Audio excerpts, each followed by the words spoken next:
Hey friends, welcome back to Shift Happens. My name is Joe Smith. I'm your host and the lead pastor of an open and affirming church here in Gainesville, Florida, called Shift. And with me today, we have another returning guest, one that I'm sure all of you are aware of and follow. Mike Maeshiro is with me again today. And Mike, just thank you so much for taking time away from what I'm sure is a very busy schedule to come talk with us.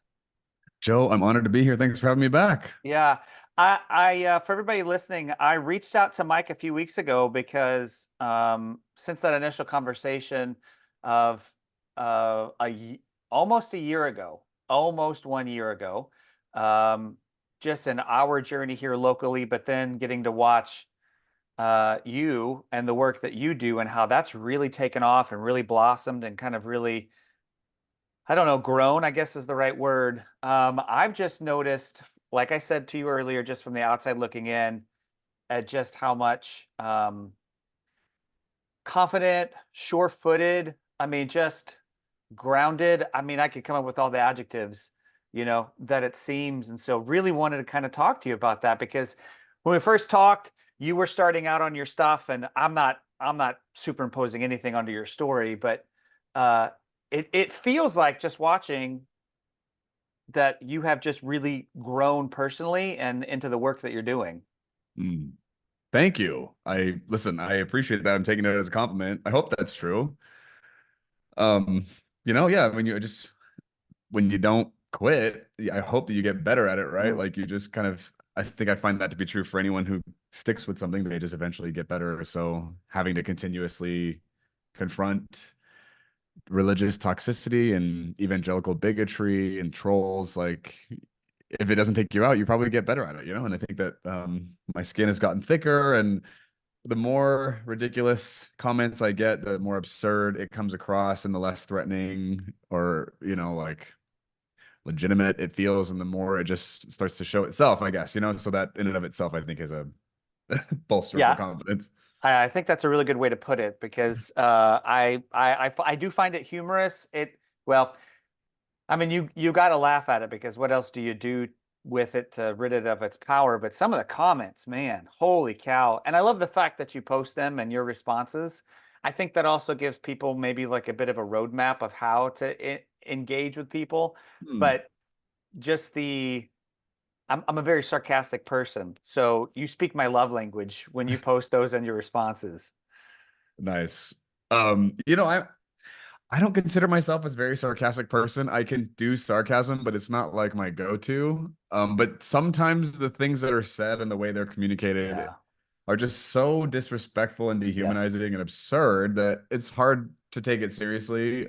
So sarcasm just kind of becomes a default because it's like, what else do you do? How else do you respond to such a blatantly ignorant and rude comment? And in the past, I might have chosen humor as a deflection to like try Mm. and like mitigate my own insecurity. And now, from a genuinely honest, transparent place, there are times where I'm laughing at these comments, not because I'm afraid and I'm trying to like find a different way to react. It's just genuinely funny to me now because it just is so unfounded and absurd, and it just blows my mind that there are adults walking around voting in this country who think and believe the way that they're expressing.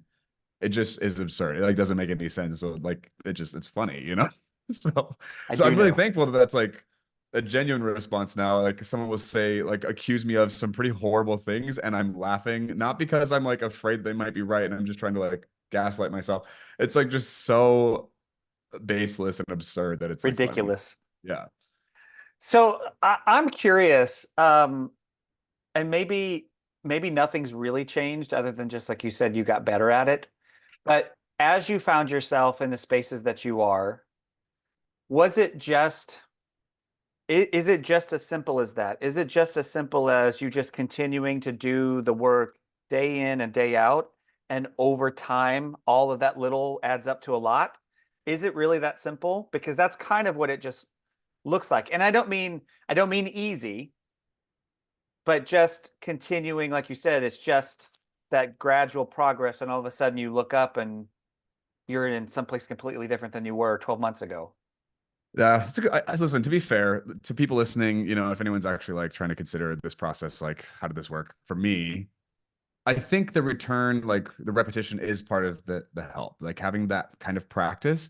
I think part of the reason I maybe have developed some thick skin and some skill in this area is because I get a lot more practice than the average Mm, person, right? I have more opportunities to evolve in this area this way. But another thing that happens like continuously on the in the background that I don't really advertise is I'm reading. I continue to read new books, new voices, books that are popular, books that are recommended to me, books that I've known about for a long time. I just haven't had the time. I'm just like continuously learning. So like right now I'm reading a book called The Awakened Brain, and it's about like spirituality despite theology or religion. But like, yeah, in the last, I don't know, 8 months, I've probably read multiple books that in very different directions, but all dealing with emotional and mental health, deconstruction, theology, social justice, that kind of. And so I think that's another part of this is like, and I don't do it alone. I have a group of people I read these books with, and we process and wrestle through things and say things out loud and ask questions and challenge.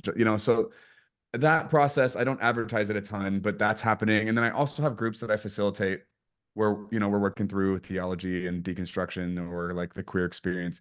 And so in those spaces, there's a lot of dialogue. And I'm not out there dishing out advice. I might have moments where I feel advisory, but most of it's just dialogue, process, feedback, right? And so I think with that kind of ecosystem that I'm continuously engaged in, I can't help but grow as a person and continue to, evolve in my thinking and feeling more settled in some of these concepts that were more ideal ideas back mm, when I first talked to you. I think that's probably another major factor for that.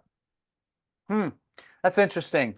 Um, because one of the things that we do here, and I'm the same way. I read everything that I can get my hands on. If somebody recommends something, it's added to the list. Like right now, I just started about a week or so ago this here Flesh, because one of the things that I'm working on is trying to decolonize my faith, trying to kind of read it through the lens of like not my story, but somebody else's story, because my story is one of privilege and power being centered around me just because of who I am. And but doing that, and maybe you can speak to this just a little bit, I have found that doing that comes with a certain humility is not the right word, but just the willingness to just take a punch. I don't know if that's Yeah. the way to kind of phrase it. Yeah. Totally. Yeah. Because like, if you're going to become conscious of privilege you've enjoyed your whole life, it requires a willingness to receive Mm, in your language a social punch, right? Like you got to take the hits because you don't get to actually become conscious of what's happening here and the systems that have been in place and the way that it's impacted our worldviews without realizing that your own identity has been complicit, even unknowingly. Like it's just part of the deal. No one is innocent. No person, no type, no identity is innocent from oppression and harm that's been caused to others, to my knowledge, right? Like there's so much that we're just growing in our ability to be conscious and accountable to the ways that we've harmed each other and participated in like where the responsibility lies.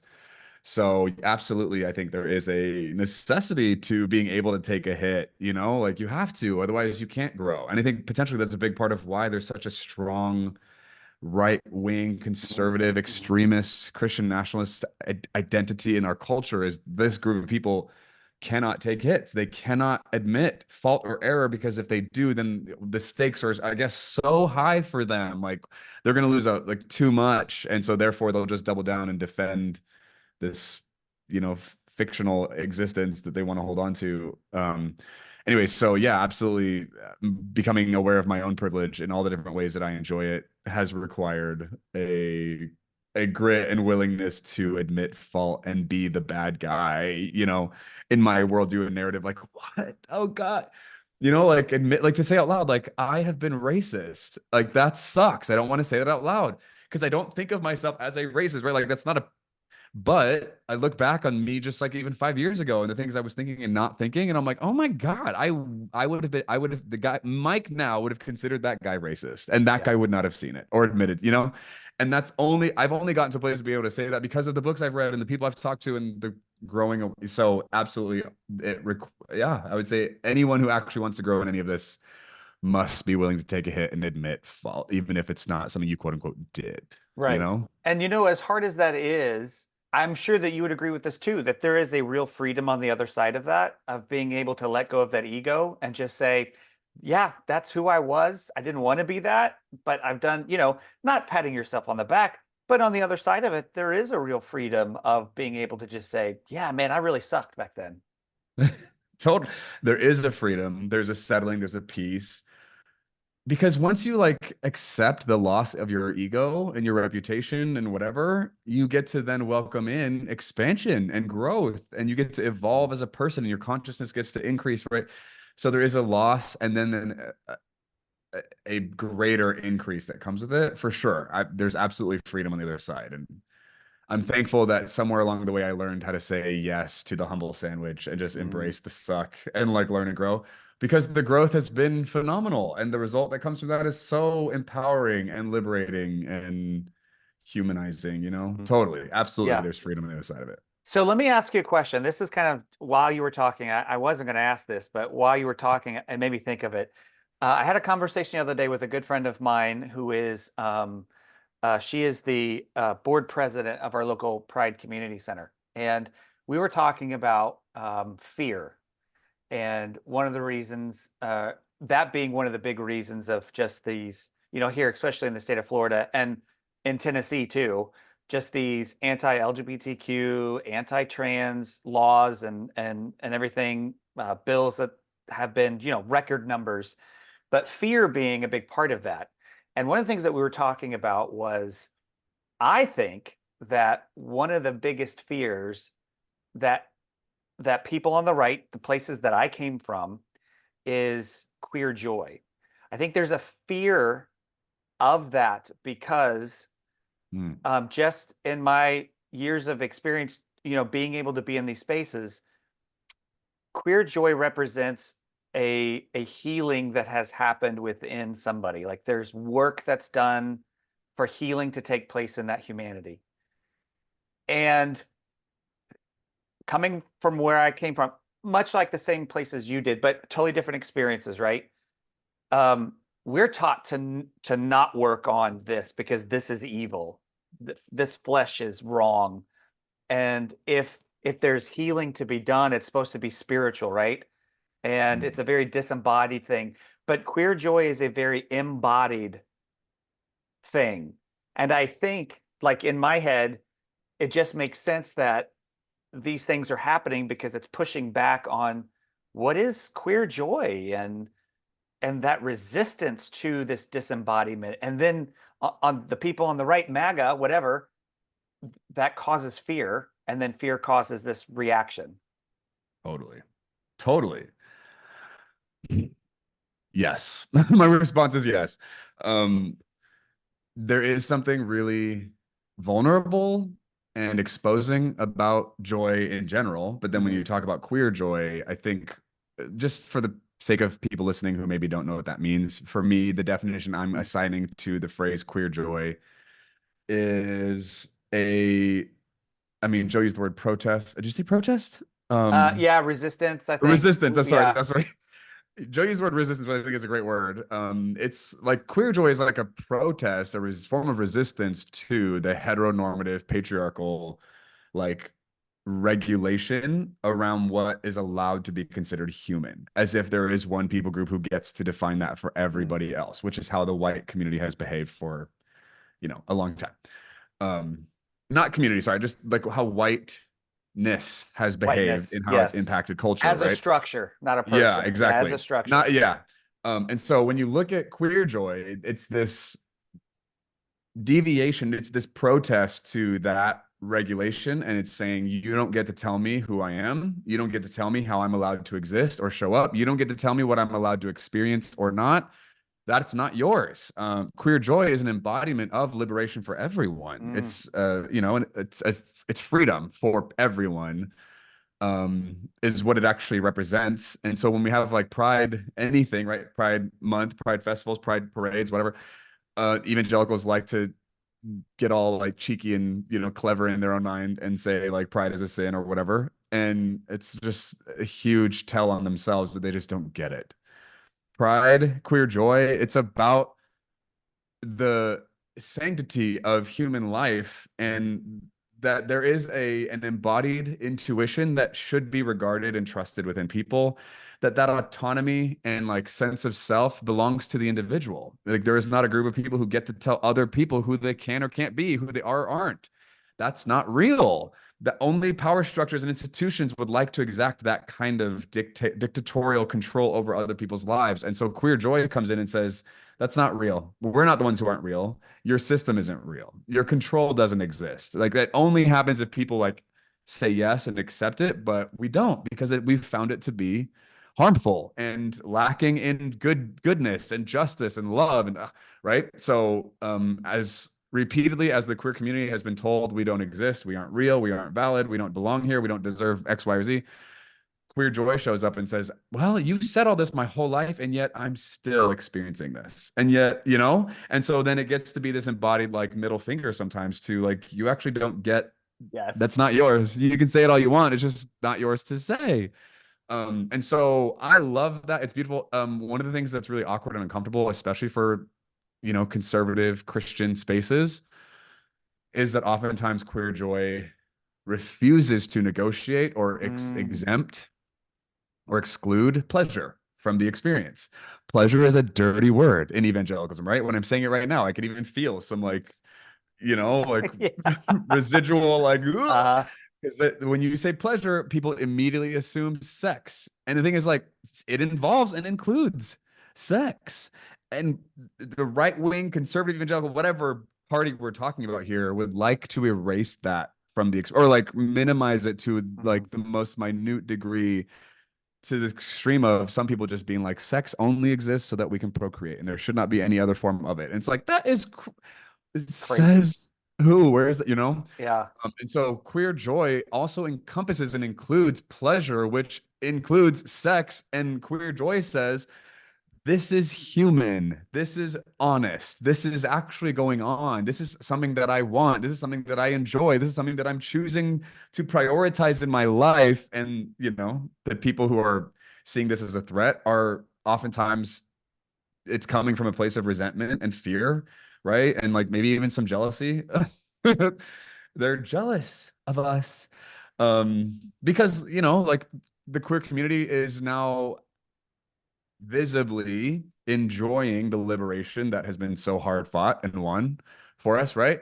And we're getting to like live to a scope and a degree and a spectrum of the human experience that so many religiously stunted or conservative, you know, minded people aren't allowed to. And they Hmm. have their high horse as the justification for it, but it's not pleasurable. It's not rewarding. It's not embodied. It's all theoretical. So anyway, I could keep going, but yeah, queer joy is so beautiful and important and was scary for the first couple months of my coming out experience, but has been such a beautiful teacher and so wise. Well, and that's a perfect segue because I wanted to know when that shift began to occur for you as you're in that coming out process. Can you remember back to when you really started to uh, understand or embrace and say, no, I'm afraid, but I'm going to start to live in this anyway. Yeah. Yes. And I would say yes. And I'm in some ways still getting to work that Mm, out. You know, like purity culture still has had yes. some, has still has impact on my current day experience now, which I'm not proud of, but I'm just honest and aware of it. But yeah, there were multiple moments along the way, whether they're definitive or just like parts of the iterative journey where I was like, this is scary, but I have to lean in here because the alternative is fear and, you know, like regulation, self-restriction in a way that's not coming from love or Right. life or curiosity. It's coming from fear. Um, so I remember I was 32 when I kissed someone for the first. It was a guy, but I had never kissed anyone at all in a romantic or sexual way. And when I was 32, well, I even started dating guys in my coming out process because I was doing the theology, you know, social justice conversation thing for months and just getting more and more convinced like we are wrong. We being the conservative evangelical world I was part of, we're wrong. We've missed it. We are hypocrites and ignorant about this. So there's a lot of dialogue, a lot of, you know, social and relational turmoil that I got to navigate. And somewhere in that process, I'm in like tears, you know, like having to continue to like navigate the pain that came from these conversations. I was aware like Mike, you're talking about this, you're not living this out. You're talking about being a gay person, but you're not being a gay person. And I was like, oh God. And the thing that was missing in my experience at that point was I was like, if I'm gonna embody this message that I'm carrying, is how I would have said it back then, which makes me want to gag a little bit now. But if I were to embody it in that context, I was like, I have to actually like move toward dating men. I've got to like experience men in a romantic and or sexual context. Now, the sexual side of it was off limits for me at the time. I was still like, I can't do that, right? But I at least could start going on dates. And like, so I did, and it was really awkward and uncomfortable, especially because I was living in Reading. And so all the gay guys that were around me were either deeply closeted or not a part of Bethel Church, which I was a part of. So that was like a whole Easter egg hunt that I had to like, where are the gay people? Um, I actually ended up traveling and visiting guys in other states who I found on dating apps to like go on dates with them. And that was a very strained, high stakes situation repeatedly. And I was like, this is not functional. So anyway, but anyway, eventually dated a guy. We dated for like 3 months long distance, but we met up in person a few times. And I remember like queer joy for me leaning into it was I'm gonna like it was such a big deal, but I was like, I'm gonna this guy wants to kiss me. He's overtly communicated multiple times. He knew about my, I'm new, I'm scared, or whatever. So he was trying to he was being very patient and understanding, but he, would also still make sexual jokes or like let me know that he wanted to kiss me. And eventually one day I was like, you know what? Oh my God, I'm gonna do it. Because he wanted to kiss me in a parking lot one time and I just wasn't there. I was like, I'm not doing this out here like in the dark. This is weird. Anyway, the next day, like I didn't just kiss him, we made out. We full on just like made out. And it was awesome. He's like, you've never done this before? I was like, no. He's like, I don't believe you. I'm like, what do you mean? He's like, you're good at this. I'm like, what is that? Anyway, so that was like a fun, affirming experience. And it was so natural, right? And pleasurable. So like we made out every night I was in Nashville. It was like 4 nights in a row. We just like made out. And I didn't want to go any further than that. He knew that, but it was so nice and like beautiful and like I don't know. I was like just expanding as a person, which sounds so dramatic, but it was like life changing. And I was like, I can't believe I waited this long to have this experience. This is wild. Like, this is awesome. And so that like that was like a more catalyzing experience that I got to like physically like embody these ideals I was fighting for and this freedom I, so deserved. Now it's actually starting to step. So it was that. And then getting further into the dating world and becoming more comfortable because I was starting to learn more of the unspoken rules of dating as a 30-year-old in 2024, or whatever. And then especially as a gay person, there was all this stuff I had never learned. And it was like the only way I was going to figure it out was by throwing myself in the deep end. So lots of no's. I learned how to say no, like in an important, fast way. Because the gay dating world, in my experience, is very sexually aggressive, which it has pros and cons, but that just is part of the freedom that I think should be on the table. Is like this is something that we all need to learn how to navigate. I don't think it's wrong or bad that there are guys out there who know what they want and are willing to communicate about that intelligibly and honestly. Like I respect it actually, even if I'm uncomfortable, and I don't think that someone should enjoy doing that. Like that's me, not Yeah. them, right? Like so. Anyway, it's just been like a continuous journey down that road of embodying that, and so yeah, there's a lot of moments, where I'm like introspectively like aware that if my straight community knew what I was experiencing, that I'd be humiliated or condemned or rejected or what damned to hell or whatever. And somewhere along the way, the straight community stopped being my reference point. Mm. Straight white Christians stopped being my sense of community. Like somewhere along the way in my deconstruction, sexually embodied gay self, like I don't know, in the mix of all the things that I was engaging in, somewhere along the way, the straight white community stopped being my sense of home. And I think when that finally shifted and I started realizing there were other people in the world who I was more aligned with and felt safer with and more identified with, and it wasn't that bastion of that I'd only ever known my whole life.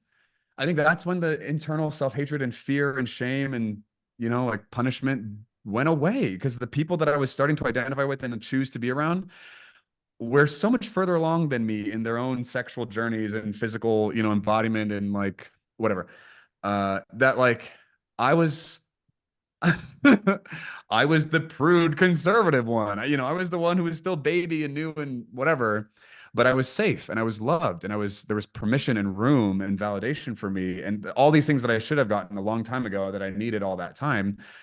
it stopped being the straight white people that I needed permission from to be myself. And then the fear and the self-hatred disappeared. It was what, you know? Anyway, I keep going, Hmm. but that's my response Well, to that. while you're talking, I was just thinking, that story of you and that guy in Nashville, and I'm thinking, that is such a, and I don't mean this in a derogatory way at all, but that's like something you should have been able to do as a 16-year-old, Right? right?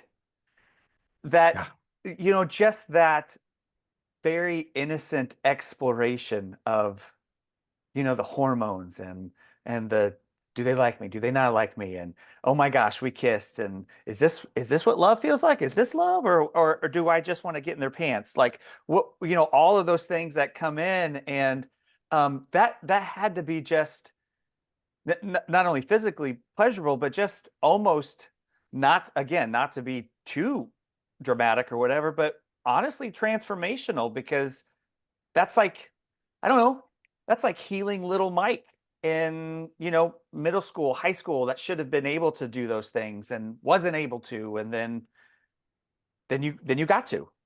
Yeah. 100%. It was healing. I don't think that's dramatic. I think that's true. It was transformative. That's not dramatic. That's true. Because I think when you're a 16-year-old in the straight world and you have that experience for the first time, that's transformative, right? It just Yes. happened at a younger age. So for anybody who didn't get to have that experience, but it is something you're innately wired to want, it is transformative to get to experience it for the first time, especially in the light, if you will, right? Like Mm. honestly, with your head held high, shamelessly, like that's powerful. Be- like sex in and of itself, like not that I'm an expert, I'm not an expert, but like the experience of being a sexual being and engaging in that part of your life, that's beautiful and important. But getting to be validated and affirmed and seen by your community as a sexual being and the Mm. relationship you're engaging in being acknowledged and respected, that's another level of like impact and connection and community that so many people, especially in the queer community, don't get to have because of the shame and the stigma and the heterosexism or whatever. So I think like having the sexual experience in and of itself is important, but then also getting to have people around you in your community validate and affirm you in that as that person in that context, which is such a scary, isolated experience, is healing and supportive. And I think there's a part of us that needs that validation, right? And not just for sex, but it includes that part of our lives. We need validation in all the different ways that we venture out into new things and grow. And so this is another area that we need that in. And so many queer people don't get to have that, because of the environments they're in and the internalized heterosexism they still identify with or whatever. So I don't think it's dramatic to say that it was healing or transformative. It was in a bunch of ways, in meaningful ways I could not have known while I was still just talking about it, you know? Yeah. Yeah. That's I don't know. There's something really sweet about that. And I don't mean like in like, dude, that's sweet. I mean like, no, that's cute. That's sweet. That's, like you said, and I'm thinking about all of my friends here in Gainesville.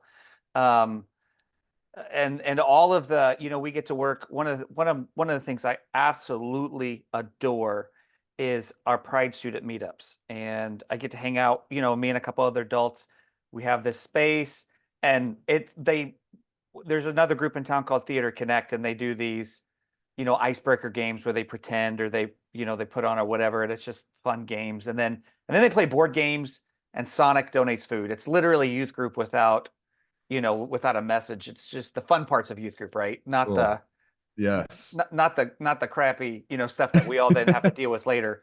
Yeah. Um, and them being able to have a space, and we're not the only place, so I don't want to say that, but we are one of those places for them to have that space to be teenagers, to we're not stupid. They're texting each other. They're showing up and they're exchanging phone numbers, and then they're meeting each other out, which is fine. Great.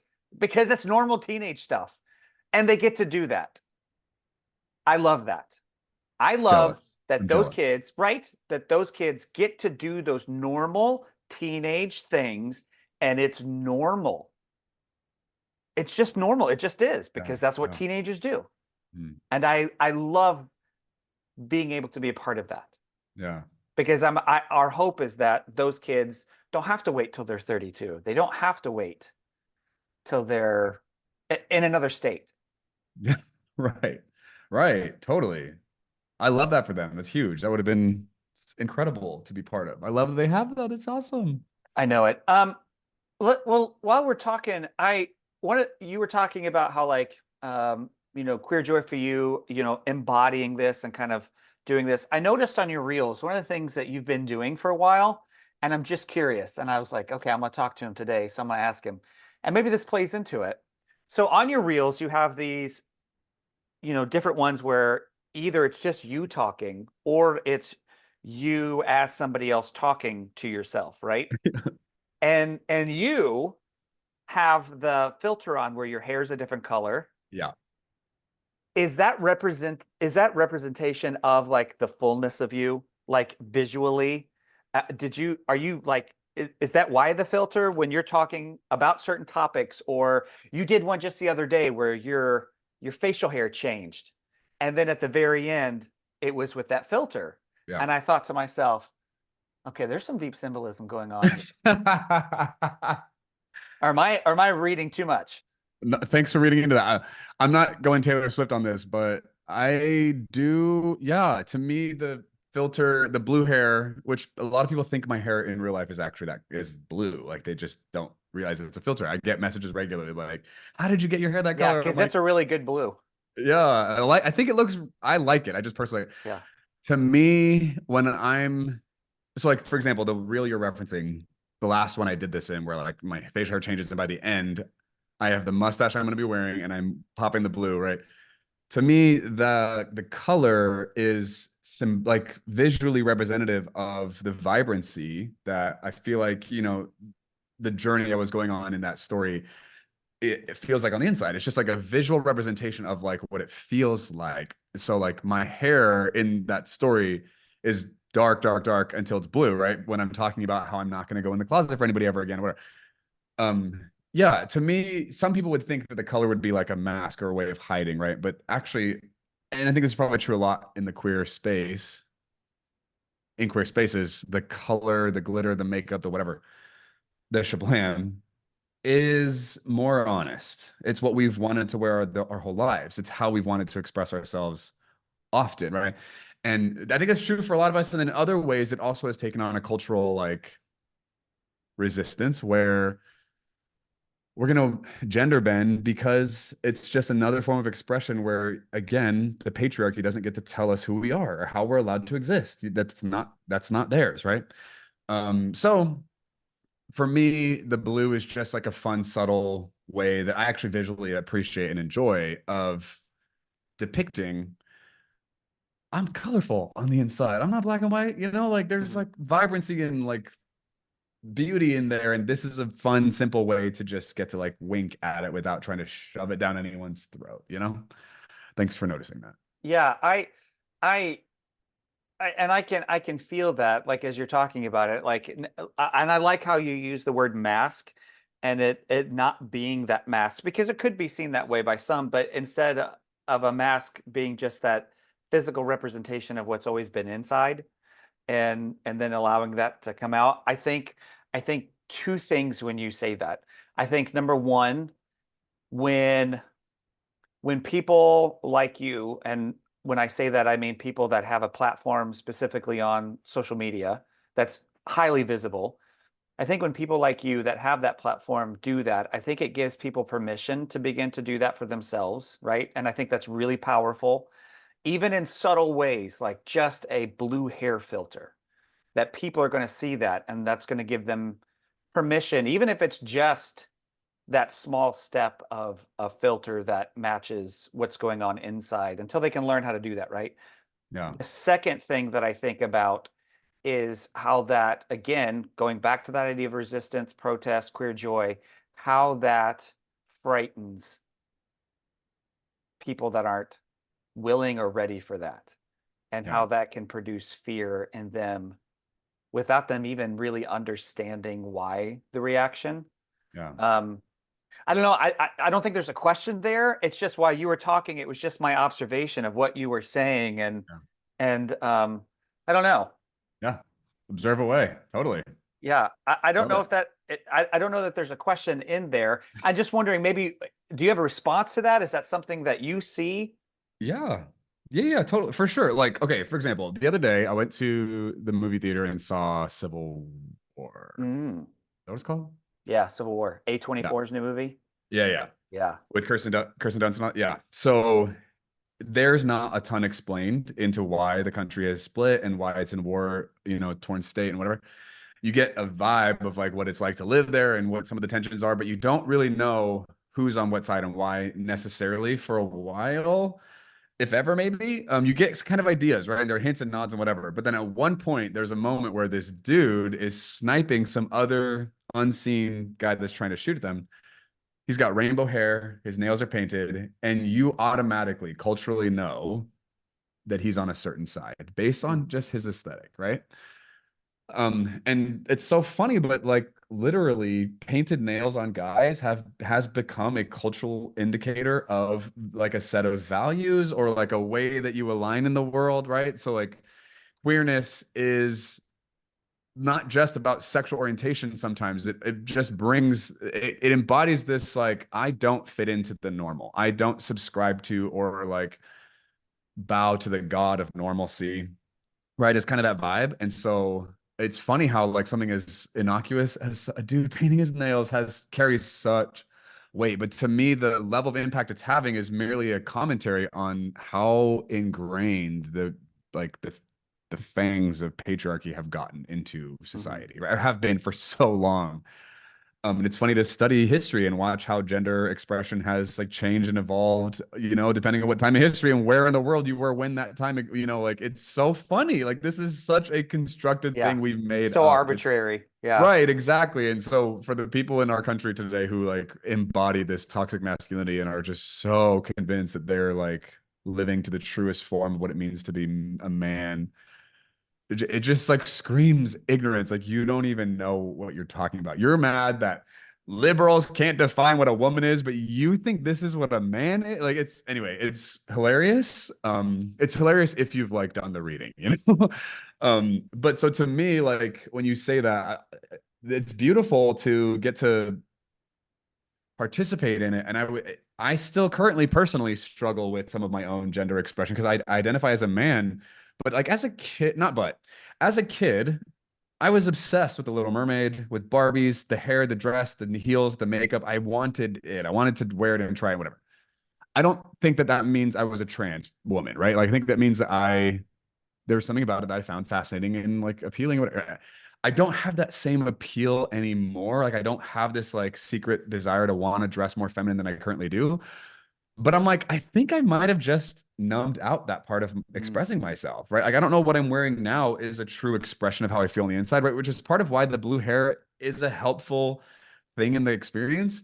I think there's more to my own gender expression than I've been willing to look at. And so I'm aware of that in some as much as I'm able to be right now and like willing to like negotiate and whatever. Because there was a time where I let my niece paint my nails. And so in public, I'm like wearing this not well done painted nails. And I already know like this is sending a message, right? So there were certain establishments I went to in the city I live in where I was like hiding my nails because I didn't want them to know. I didn't want to experience any discrimination in those moments based on what my nails looked like. So I was like aware, like, what is this? Is this like my own fragile masculinity? Like what, But I would say like it's a statement and it is an experience. Like if there are any like cisgender men listening to this, I dare you to paint your nails and just not hide them in public and see what happens to you. What comes up for you? Because like some of us like to think that we're not that. I'm fine. It doesn't bother me.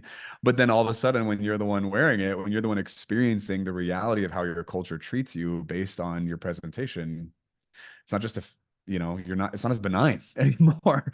It No. starts becoming something you have to actually defend and. Anyway, so it's fascinating. And I love that there are people in the world willing to honestly embrace that and like do it well. Like, and I think there more for me to learn and evolve into. And I think that's interesting too, because I think a lot of people, especially people that would listen, that are, cis or straight or whatever, may not realize or even recognize what you just said, that you had this want or desire as a child, and you learned to just kind of numb that, suppress that, move that aside, and then now how how much work it takes I would say how much work it even took for you to get to that point of recognizing that, Mm, oh wait, at one point I did desire to do that. Is yeah. that just because I was a kid, or is that, I mean, just coming to that point probably took a ton of work. And I think that for us that didn't grow up in that probably don't even recognize that at all. Yeah. Yeah. Well, Joe, something that's coming up for me right now as you're saying this is some of you listening, I'm talking to you. It feels like it's easier to just accept the template or the formulas that society offers you on how you're going to be and express yourself than it is to face yourself, to do that internal, like the introspection, right? Not just, I don't mean like clinical or like intellectual observation. I mean visceral human consideration of what you are, what you like, what you're attracted to, what you're drawn to, right? Like what makes you feel electric and come alive. Some of that stuff is uncouth, is socially unacceptable, would be rejected by, right? And so it's easier to just be dishonest and cauterize our connection to that part of ourselves so we can fit into the environment that we find ourselves in and not feel like we're lying than it is to actually admit, I like this, I want this, I don't feel that way, and then represent that to people who refuse to understand, who don't want to do the work, right? Because if you choose to do it, then that is a dividing line, right? There's a Mhm. chunk of people in this Yeah. world who want to do the work, who want to brave the depths of their own identities and go as far as they're capable of to actually like say yes and align with who they've discovered in themselves. And then there's a bunch of us who don't want that. They want everyone to just behave the way they've learned to behave and stop rocking the boat. You know? And so for me, when I think about that, I'm like, I love the trans community. I'm so inspired. I'm not saying this to be, woke or whatever. I think the trans community is a godsend. I love the gender non-conforming, the non-binary space. Like I love what people in that world are bringing to the table because I think they're pioneering a way back to who we are, who we've always been in a very modeled, like embodied way that maybe some of us won't show it out in the same way or whatever, but how they're showing up is not irrelevant to us. They are Mm. actually demonstrating something that we need. They are embodying something that we identify with in some way. And I feel inspired by that. And the more I've learned about the trans experience, the more challenged and provoked and inspired I've felt in my own life. I'm not I'm not a trans person, but trans people are being given the opportunity to know themselves and like own it to a degree that I don't know that I'm doing in my own life. And I'm Mm. jealous. Mm. I don't want to dismiss the Yeah. oppression and the discrimination, right? And I'm not saying it's horrible. They are probably the most discriminated group in our country right now, right? But they're also so many trans people I've talked to like are touching something in their own humanity that I'm like, I don't know if I'm touching that in myself. And that sucks. I would like to fully experience me, you know? Anyway. No, yeah, no, that resonates with me too. I had the pleasure of meeting, and by the time this airs, that episode will have already aired. Her name is Billy, and actually, I think she's just on the New Evangelicals this week as a response video, and I met them at the Post Evangelical Collective Conference in Raleigh, North Carolina.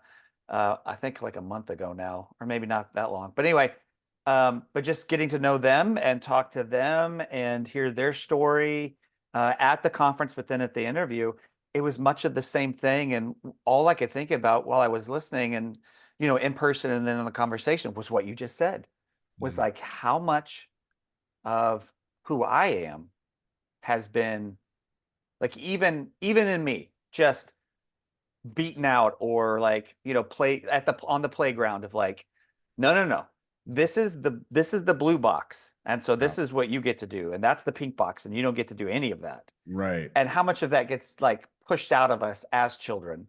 Yeah. And then I think maybe that's why I hear so many people talking about healing that inner child that just gets beaten down, and like no, this is who you have to be Mm. regardless of sexual orientation or any of those things that we all experience. And maybe that's part of why there's so much fear and pushback, because it's a mirror. Maybe it's a mirror. This is turning into a therapy session. Yeah. Well, let me ask you this. As you continue to do this work, as you continue to dive into who you are and who you're made to be and all this thing, how does that inform your faith? Not everybody that listens is a Christian. I think that everybody that listens has come from that same world, and some have deconstructed into a different faith system or a healthier way to view the Christian tradition. Um, but I have some friends that attend the church there in Nashville. I just lost the name of the church. Grace Point? Yes, Grace Point. That's it. Nice. Um, uh, I won't say their names online because I don't know if they want me to, but they were here and then they moved up to Nashville and even mentioned getting to hear you preach and loving it. Nice. And so I'm curious how all of this work that you're doing has informed your faith, has enriched it, or changed it. What does that look like? Yeah, interesting question, Joe. Like this question at this point, wow, I don't know what I'm about to say to you, but let me find my what I have to give you. I came out, so to start, I came out of the closet because of my faith, Right. because of my experience of who I understand God to be. I was compelled to come out because I was being affirmed as a gay person in my relationship with who I know God to be. And the rest of my life just finally had to align. I just couldn't keep living in that level of contradiction with my faith, like which was like the highest, most sacred part of my life, right? So to acknowledge, I came out as a gay person because of my Mhm. convictions in who I understand God to be. Now, so the question is, how has my journey and this work impacted my faith, right? Yeah. Yeah. Well, So, yeah, how is you diving into you, like embracing all mm, those parts that you're still, how does that impact your faith, your view of God, how you live out the way of Jesus? yeah. This I don't think this is something I did on or like this is not something I was working toward, but I think it is a byproduct of just what happened. I I still believe in whoever it is I understand God to be. I still think that person is a person and exists. I think they're a person, and there are friends of mine who believe in God, and they think God's like a depersonalized force or energy, Mhm. energy or like reality itself. And like I get that, I appreciate that, but I've experienced God in a very personal way. So in my mind, at this point, still God is a person, and I don't need to be right about that. I don't know. I can't prove that Mhm. to anybody, right? But that's just what, you know.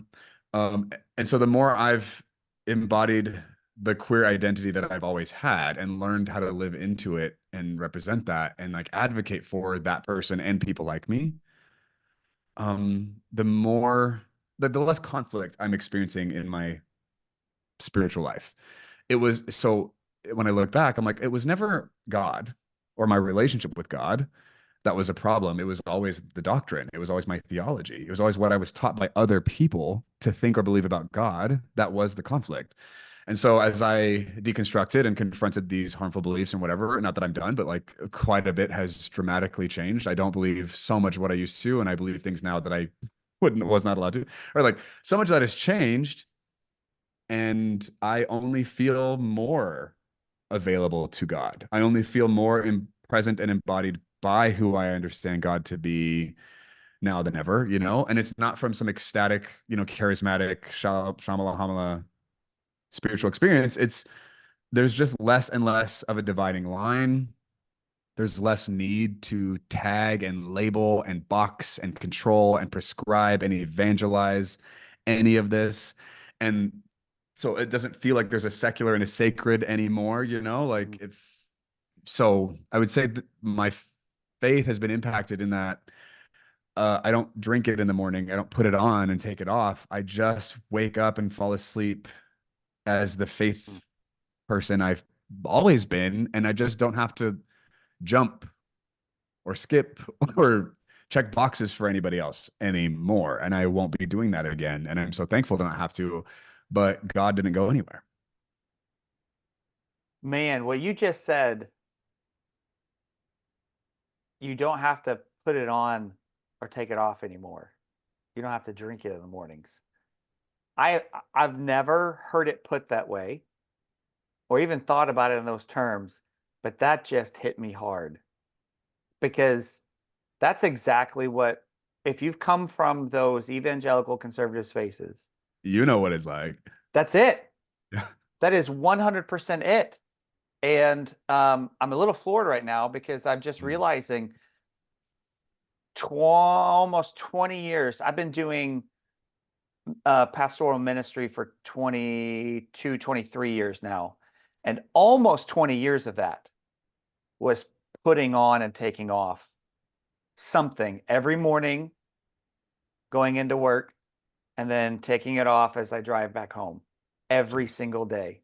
Yeah. And uh, yeah, Yeah. huh. That just Huh. that kind of hit me. That hit me a little bit.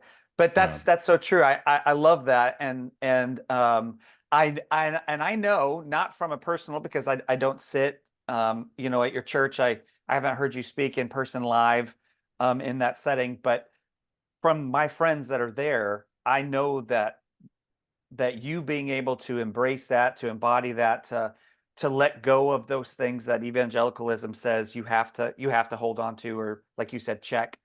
I know that it's impacting other people in a positive way. It's making a difference in their walk because for this couple that I'm thinking of, they came to us because of deconstruction, because they were searching for a place to ask hard questions and be okay with, hard answers or no answers or different answers, or the answer is not an actual answer. It's just the pursuit of the answer. You know what I mean? Yeah. Um, so I know that the work that you're doing internally also overflows into other people, Mm. which I think is encouraging for all of us in this Yeah. space. Thank you. Yeah, I Yeah, appreciate that. yeah, Yeah. I mean, so just to tail end the yeah. comment of drinking it in the morning, taking it off, and putting it on, taking it off. I mean, that concept was taught to us, right? Like put on the full armor of God, Oh man. get prayed up, do your devotionals, have your quiet time. Like there's all this ritual built into I'm going to gain something, something I didn't have, something I lack, something I need. And I think built within that whole framework is the sickness. It's the thing that church is trying to fix. They're infecting people with it, and then it creates this addiction cycle where people have to keep coming back and be dependent on the system. And Yeah. I'm like, sadly, I don't think church is interested in liberating anyone. Mm, I think it's not all church, but I think evangelicalism specifically, because that's the one I grew up in, right? Like, very interested in grooming, indoctrinating, all these things they accuse the queer community of doing. They're so familiar with those concepts because I think that they're the ones who are doing it. They want dependence. They want people who can't think for themselves, who can't do this work on their own, who can't become independent. They want people who need them. And I don't think there's any particular vicious villain in this mm, story. It's just like that system has just been continuously passed down and defended, and it's creating sick people who need to put things on every morning. They need to drink it. And I'm just like, so thankful to not have to need that anymore. You get it, I right? do Like, know. I do yeah, know. yeah, I do know. I do know. Um, and it's right. The system exists to support itself. And the only way that happens is if, just like you said, you've got this perpetual group of people or a cycle of people entering in that you tell, hey, you're sick and we have the cure. But if you don't take this cure, it's just going to make you, yeah, it's just the whole, I don't want to dive too far into that, but that's absolutely correct. That's absolutely correct. no, Um, Mike, I want to honor your time. I don't want to take up because I know that you have a busy schedule. So I kind of want to land the plane and just ask you this. Um, what in the season that you're in, and you know what, you're there in Tennessee, and we're down here in Florida. The political climate mirrors each other almost perfectly. Um, we've got a governor that's super loud. Your state legislature is just as loud and idiotic. Um, and all of the things kind of encompass or happen because of those things, particularly when it centers around this idea of queerness, queer experience, queer joy. Where are you finding meaning and purpose in your season where you're at? based on the political climate around Or me. just in the midst of all of it, I Yeah, mean, just yeah. in the midst of everything. Oh God. Um, ew. Okay, so let me think of what's the most honest answer I can give you. Where am I finding meaning and purpose? I go on walks in the woods on Mm, a daily basis, so that helps. I don't yes. know that I'm out there looking for meaning and purpose. I think it just kind of helps, support that sense. I have, the people in my life are very meaningful to me, and I care about my relationships with them, and so continuously like being curious in those contexts and like letting the mirrored experience give me the reflection that I need to examine my own life and expand. I think that provides a deep sense of meaning, which nothing I'm describing right now to me is unspiritual, right? Or like faithless. I think that's, remember, I wake up and go into bed and all Deeply that. It's, spiritual. No, it yeah, is. It's all sacred. it's an expression of this, the same thing. I don't pray like I used to. I miss prayer and I do hope to pick it up again. It's still too like religious for me right now, but I do hope to get to the point where I've evolved enough that it's not triggering or, like slave language and or whatever, like I used to associate it as. So that will eventually become a thing that helps with the meaning, purpose part of my life. It's not right now. I think the reading that I do, the learning is another part of it. Like, I think being curious about the other kinds of people in the world who aren't me and like becoming more aware of their experiences and learning how to prioritize and value voices and experiences that aren't mine is a spiritual thing that like does feel meaningful, feels important.